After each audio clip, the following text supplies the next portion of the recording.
দীর্ঘ ৯ বছর পর প্রথমবার এই মামলায় সাক্ষী দিতে গেলাম মহামান্য আদালতের কাছে। 2017-য় যখন এই দুর্ঘটনাটা ঘটে, তোমার মনে থাকবে যে সেই সময় প্রচুর মানুষ একত্রিত হয়েছিল জাস্টিস ফর সনিকা বলে।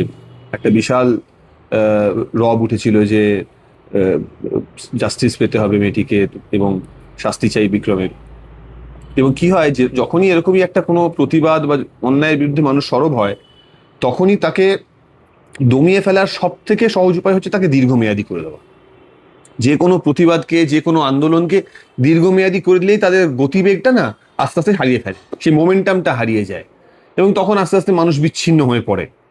যেটা এই ক্ষেত্রেও হয়েছিল যে আস্তে আস্তে মানুষ যে যার নিজের কাজে আবার ফিরে গেল, অনেকে ভুলে গেল, হ্যাঁ, অনেকে আবার নিভৃতে নিজের জীবনে ফিরে গেল ঠিকই কাজে, কিন্তু আবার নিভৃতে মনে মনে চাইছিলই যে কিছু একটা হোক, কোনো একটা শাস্তি হোক বা অন্তত বিচার পাক ব্যাপারটা নিয়ে।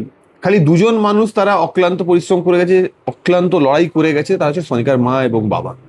হ্যাঁ, এই দীর্ঘ বছর ধরে তাদের যে লড়াইটা, হ্যাঁ, সেইটাকে কুর্নিশ জানাতে হয়। এবং আজ হঠাৎ ৯ বছর পর মানে এই যে কেসটা আবার একটা গতি পেয়েছে, ভীষণই কাকতালীয় যে এই বছরই সরকার বদলে গেল এবং এই বছরই হঠাৎ করে আবার কেসটা গতি পেলো, আবার একটা মোমেন্টাম খুঁজে পেলো। হ্যাঁ, তো যেমন এখন সব জায়গায় শোনা যাচ্ছে যে ভরসা ইন ভয় আউট। হ্যাঁ, তো সেই ভরসাটাই রাখার চেষ্টা করছি আমরা। এবং অবশ্যই যে আরো একটা ব্যাপার হচ্ছে যে এতদিন তো বিক্রম চিরকালই আগের সরকারের খুব স্নেহভাজন ছিল। হ্যাঁ, তো সব মিলিয়ে একটা কি বলবো ইন্ডিকেশন তৈরি হচ্ছে, কিন্তু আমরা আশাবাদী যে ইভেনচুয়ালি এটার মানে একটা মানে সুরাহা হবে।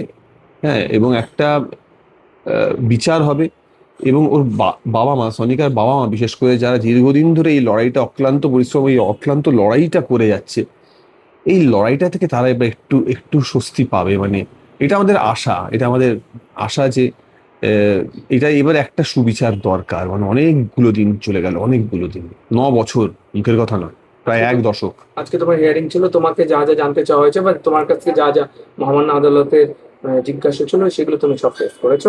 কোনো অসুবিধার সম্মুখীন? না না, কোনো অসুবিধার সম্মুখীন হইনি এবং সবকিছুই নোট ডাউন করা হয়েছে। সেগুলো কি নিয়ে কথা হয়েছে সেগুলো তো যেহেতু কেস সাবজুডিস আমি বলতে পারবো না, কিন্তু আমার যা যা বক্তব্য ছিল, আমার থেকে যা যা জানা ছিল, সেগুলো আমি সব বলে এসেছি আজকে।